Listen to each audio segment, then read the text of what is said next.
Hi, I have a piece of paper on my desk here, and you might not think that's very professional, but recording a YouTube video is a lot like taking a shit. It's nice to have a piece of paper. So, today's YouTube video has two parts.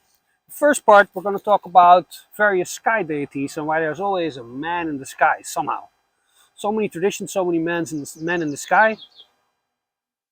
It's busy. Surprised they don't bump into each other.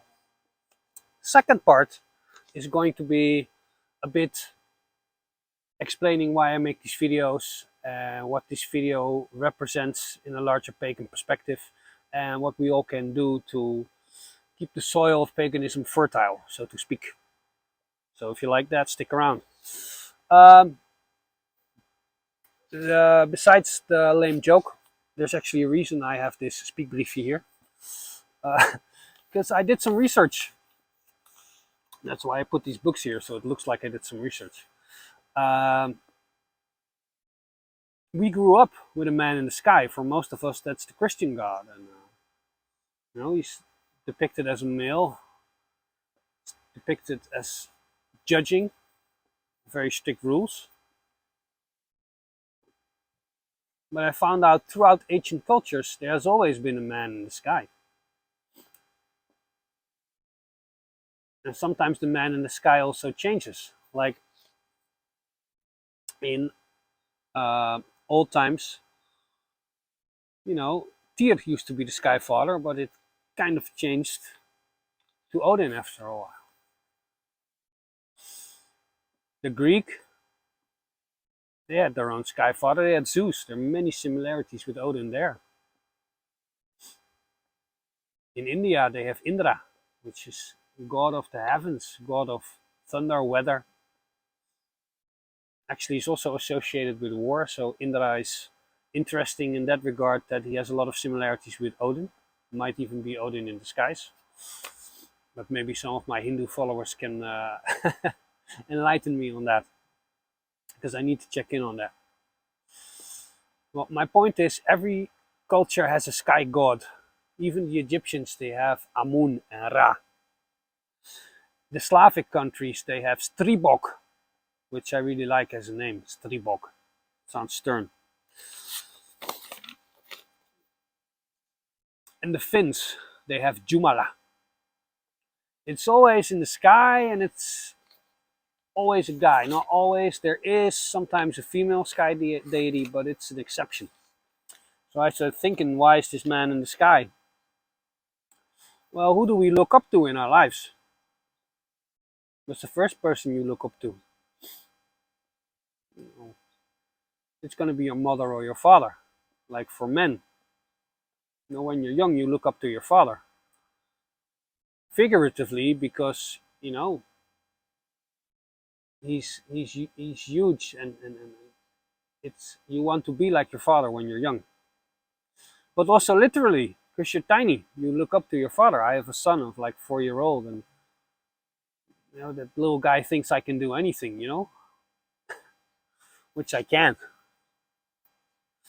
So a father is someone who teaches you, and something when you're young you can strive towards becoming. Well, I think that why we invented a sky god, yes, and I realize I'm saying that we invented a sky god. Um, the purpose of a sky god is, like, when you get older, your father, you realize that he's not Superman. In fact, he's just a man, and he has many good qualities, but also many bad qualities. So you get, when you're an adult, you become disillusioned with your parents, and that's part of growing up. Some of you might be disillusioned with your parents. Some of you might not be there yet, but it's a part of growing up. They do what they can, and sometimes that's not much, and we have to deal with that. But what does that leave us? Where does that leave us with an ideal to strive for? That's where the Sky Father comes in. And I started thinking, maybe Maybe that's what the gods are. Maybe the gods are our collective highest ideals that we continuously strive towards. Will we ever reach them? Don't know. Probably not. You know why?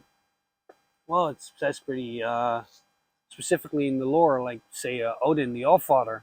He is wiser than the wisest. So you're going to be, wiser than him. You're going to be just as wise as him. It's unlikely. Also because he is a god and we are just men. But I think that gods, and if you see them as archetypes that we can strive towards, I think are so pure and so beautiful that there is merit and beauty and progress to be made in even the mere attempt.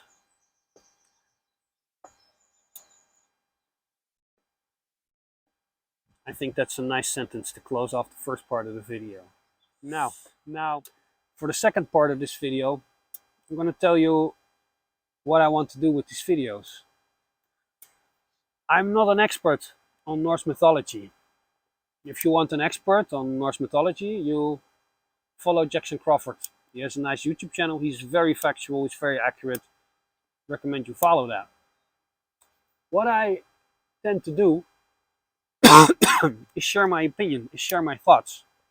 And I see that a bit like the old forum in Athens, where they just bring out ideas and then people can debate those ideas and we can come to a kind of feeling and a consensus of what we wish to do. And I think that's important. On the one hand, because not a lot of stuff survived from pagan ages in Europe. So we have some sources, but a lot of stuff we just have to draw out of our own blood, and we just have to see if we can do it, basically.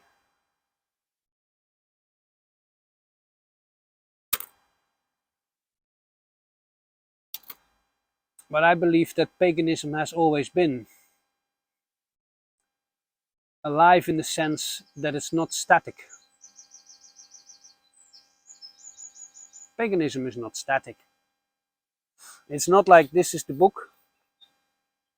This is actually the Gnome manuscript by Wilmar Tal. It's a good read. But this is the book, you should do it like this, and otherwise you're wrong. That's what you get static religion. Like, it's not alive. Like north of India, south of India, still pagan. But there are a lot of similarities, but also a lot of differences. Like when I was in Indonesia, in Bali, I think this is a good example of how paganism is always evolving and always therefore in motion and therefore alive. Is they had the sacred text for Balinese Hinduism, which is registered officially as a different religion from normal Hinduism by UNESCO. And they write their holy text down on palm leaves. They call it lontars. But a palm leaf, it decays in about, I think, 20 to 40 years. So you constantly have to keep them writing. Now there are a lot of these lontars, a lot of these sacred leaves. So what you get is that when people really love a teaching, then they copy it and they keep it alive. But when there are no people who actually like, oh, I'm really passionate about this teaching and about this sacred text, then it won't be copied. So some practices just disappeared. Some wedding ceremonies, you used to have like 3 different wedding ceremonies in Bali in the 60s. Nobody does the 3, there's just the one, because they didn't care about the other 2. And they didn't write them down in the lontar, so they were just lost. And that might have well been a shame that they were lost. But it's a good example of how things constantly evolve.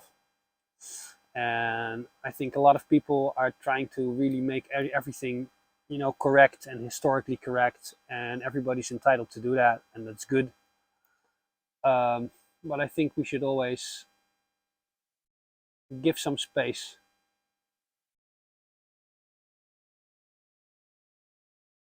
And sometimes let things just arise the way they arise.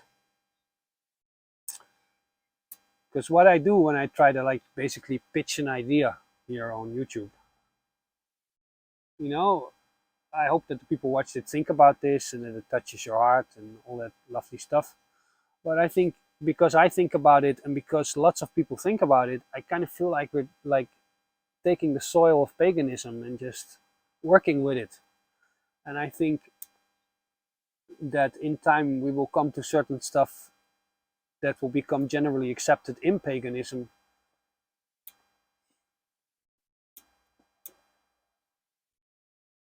But it will be not necessarily 100% historical accurate paganism, but it will become a form of modern paganism. I don't use the form neo-paganism because that's like often associated with racist stuff.